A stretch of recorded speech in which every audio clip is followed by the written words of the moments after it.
Hi guys! Another day, another lesson na naman tayo. So, ang pag-aaralan natin ngayon is about basic division.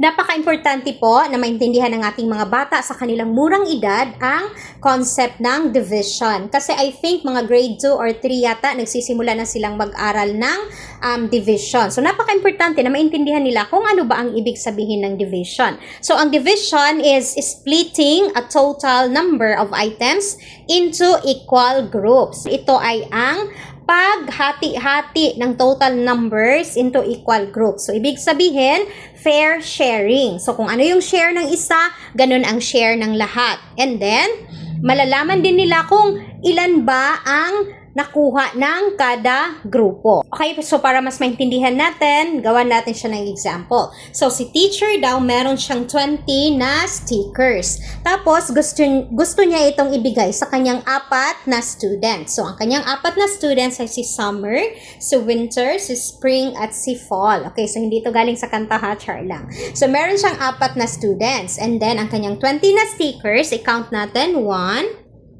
2, 3, 4, 5, 6, 7, 8, 9, 10, 11, 12, 13, 14, 15, 16, 17, 18, 19, 20. Okay, so si teacher merong 20 na stickers. Tapos gusto niyang ibigay sa kanyang 4 na students na meron silang fair sharing. So kung ano yung share ng isa, ganun ang share ng lahat. So ano yung gagawin natin? So ang gagawin natin is paghati-hatiin natin sa kanilang 4.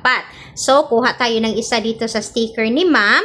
Ilagay natin kay Summer. So meron ng isa si Summer. Pagkatapos si Winter naman. So isa. Lagyan mo ng isa-isa lahat. Isa. And then isa. So, meron na silang tig-isa. So, kuha naman tayo ulit. Ilagay natin ulit kay Summer, kay Winter, kay Spring, at kay Fall. Okay, so another naman. Lagi tayong magsisimula kay Summer. So, si Summer, si Winter, si Spring, at si Fall. Okay, so hanggang maubos natin yung stickers ni Ma'am. Okay, so again, balik tayo kay Summer, kay Winter, kay Spring, and kay Fall. Balik ulit kay Summer, kay Winter, kay Spring, and kay Fall. Meron pa ba tayong naiwan? Wala na. So, naubos na yung 20 na stickers ni Ma'am. Now, i-count natin kung tig-ilan ba yung nakuha nila, kung fair ba ang kanilang sharing. Okay, so unahin natin si Summer. So, si Summer is 1, 2, 3, 4, 5. Okay, so 5 na stickers. Si Winter naman. So, 1, 2, 3, 4, 5. 5 din. Now, si Spring. 1, 2, 3, 4, 5. Okay, so pareho 5. Now, si Fall. 1, 2, 3, 4, 5. Okay, so pareho sila, meron silang tig-5 na stickers. So, fair ba ang sharing? Pareho ba yung share nilang 4? Of course, pareho. So, ngayon, kapag isulat natin siya, so 20 na stickers, hinati natin sa 4 na students ni Ma'am. So, ano yung sagot? Tig-ilan yung nakuha ng student ni Ma'am? Tig-ilan yung nakuha nila? 5. So, therefore, ang sagot natin sa 20 divided by 4 is 5. So, kapag hinati mo pala ang 20 sa 4, ang magiging share ng bawat isa is 5. Para mas maintindihan nyo, pag gumamit naman tayo ng number line, so mag-count tayo ng hanggang 20. So, magsimula tayo dito kay Summer. So, 1, maglagay tayo ng isang number line kay Summer. And then kay Winter, 2. Kay Spring, 3. Kay Fall, 4. So, balik ulit kay Summer, 5. So, i-continue nyo na lang siya pag-count hanggang umabot kayo ng 20. So, again, 5, 6, 7, 8, 9, 10, 11, 12, 13, 14, 15, 16, 17, 18, 19, 20. Okay, so nasa 20 na tayo. So, nahati na sa kanilang 4. So, tig-iilan yung kanilang number line. 1, 2, 3, 4, 5. 1, 2, 3, 4, 5. 1, 2, 3, 4, 5. 1, 2, 3, 4, 5. So, ibig sabihin, tig-5 ang kanilang share. Okay, so fair share ba? Of course, fair ang kanilang sharing dahil pareho na tig-5 ang bawat isa. Okay, another way of solving tayo para mas maintindihan talaga ng mga bata. So, itong ating dividend na si 20, magsulat tayo ng number line na 20. So, 1, 2, 3, 4, 5, 6, 7, 8, 9, 10, 11, 12, 13, 14, 15, 16, 17, 18, 19, 20. Okay, so 20 na number line. Now, i-divide natin siya sa 4. So, ilan? 4 kada grupo. Okay, so i-group natin siya na tig-4. Okay, so i-count natin na 4. 1, 2, 3, 4. 1, 2, 3, 4. 1, 2, 3, 4. 1, 2, 3, 4. 1, 2, 3, 4. Okay, so ilang grupo lahat? I-count natin. 1, 2, 3, 4, 5. Ilang grupo?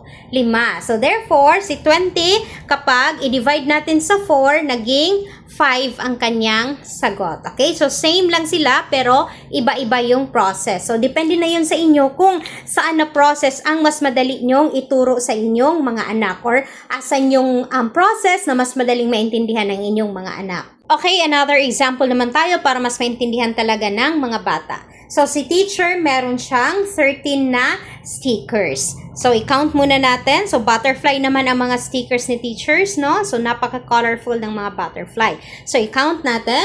1, 2, 3, 4, 5, 6, 7, 8, 9, 10, 11, 12, 13. Okay, so merong 13 na butterfly sticker si teacher. So ngayon, ang gusto ni teacher, hati-hatiin niya na naman sa 4 niya na students. Ang gusto ni teacher is fair sharing. So ang gusto niya is pareho ang share ng 4 niya na students. So again, hati-hatiin natin kay summer, kay winter, kay spring, at kay fall. So mag-start tayo kay summer. Maglagay tayo ng isa dito kay summer. Next is si winter. And then si spring. And then si fall. Okay, so balik tayo kay summer. So tig-iisa sila para fair talaga ang sharing. Oops. So, isa kay spring and isa kay fall. Balik ulit tayo kay summer. So, isa. Now, ilan na lang yung naiwan na butterfly? Isa. So, kapag ilalagay natin siya kay summer, malalagyan pa ba natin si winter, si spring, at si fall?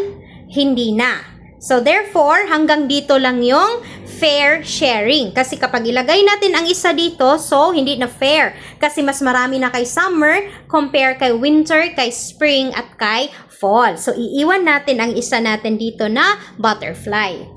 Again ha, ang division is fair sharing. Dapat pareho ang share ng bawat isa.